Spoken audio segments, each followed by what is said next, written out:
A bad cold, a lingering cough, antibiotics will fix it. When it comes to pneumonia, parents hear a lot of reassuring advice. But some of these myths can delay care. Let's bust them. Pneumonia happens only in winter. Not true. Children can get pneumonia any time of the year. Pneumonia is just a bad cold. Wrong. It is a lung infection that can affect how your child breathes and gets oxygen.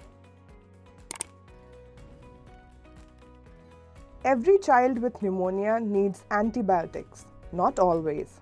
Many cases are viral where antibiotics don't help. If your child is playing and eating, they can't have pneumonia. Actually, early pneumonia can look mild. Fast or labored breathing is the real warning sign.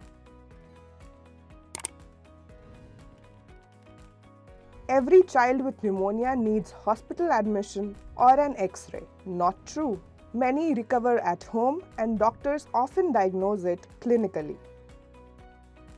So remember, don't dismiss a cough if breathing looks fast or difficult. Pneumonia is treatable, but early action makes all the difference. Share this video and follow Business Standard for more health fact check videos.